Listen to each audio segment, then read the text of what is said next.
Toutes les idées sont dans la nature. Toutes les idées sont dans la nature, le biomimétisme, de Karina Louard et de Laura Ancona, chez Actes Sud Junior. C'est bien connu, l'humain est un copieur professionnel.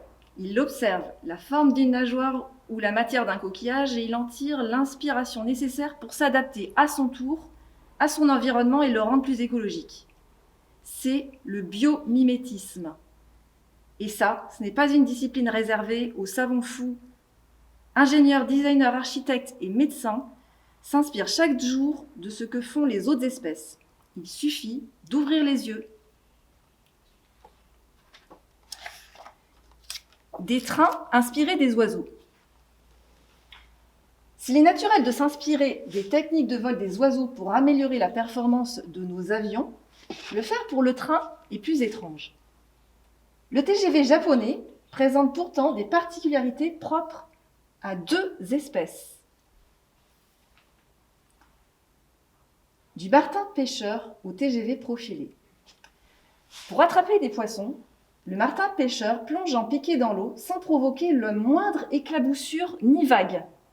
Son secret ? Son bec long et fin qui amortit le passage entre le milieu de l'air et celui de l'eau, plus dense. C'est cette particularité qui a retenu l'attention d'un ingénieur japonais passionné d'ornithologie et directeur des essais des TGV, Shinkansen. En redessinant le nez de la locomotive en forme de bec de martin pêcheur, les ingénieurs ont supprimé les légers ralentissements et les booms dus à la compression de l'air qui se retrouvaient bloqués par les parois lorsque le train entrait dans un tunnel à 300 km/h. Cet emprunt au volatile a permis de diminuer de 15% la consommation électrique du TGV et d'augmenter sa vitesse de 10%. Et le hibou, pour le mettre en sourdine. Cet ingénieur ne s'est pas arrêté là. Pour réduire le bruit des pantographes, qui sont les systèmes articulés qui permettent à une locomotive de capter le courant dans les câbles électriques, pour réduire le bruit des pantographes, il s'est inspiré du vol silencieux du hibou et plus précisément de ses ailes dentelées qui lui permettent de fondre par surprise sur ses proies. Les concepteurs ont donc réalisé les dentelures sur le bord des pantographes.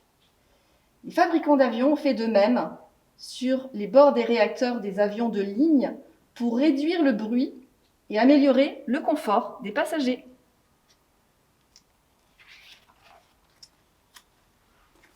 La clim de façon termitière.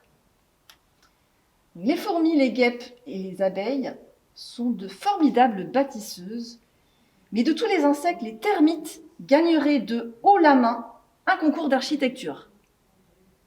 Leur tour-en-bourg, particulièrement climatisé, a d'ailleurs déjà été copié. Le génie thermique. Donc difficile de vivre dans la savane africaine avec des températures qui varient de 0 degré la nuit à 50 degrés le jour, sauf pour les termites, dont le nid affiche une température constante à 29 degrés et un taux d'humidité de 90%. L'air frais et humide pénètre dans les galeries creusées profondément sous la termitière, puis remonte en se réchauffant avant d'être évacué par une cheminée.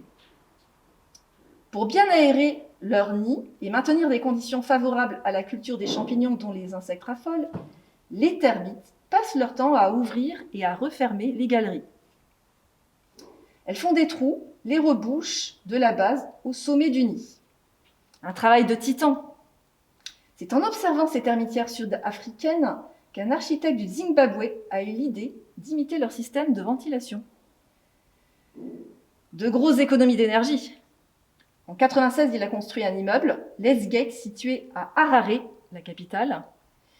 Le bâtiment dispose d'une toiture de cheminée d'évacuation et à sa base de nombreuses entrées d'air. Sa différence de température entre sa base et son sommet et une bonne circulation de l'air permettent de maintenir une température de 20 à 25 degrés, selon la saison. En 2009, l'architecte a repris ce principe à Melbourne, en Australie, pour un immeuble administratif en bois, en ajoutant plusieurs isolations thermiques. et l'édifice consomme 85% d'électricité de moins que les autres du quartier. Vous aussi, observez la nature qui vous entoure. Vous pourriez bien la trouver incroyablement géniale.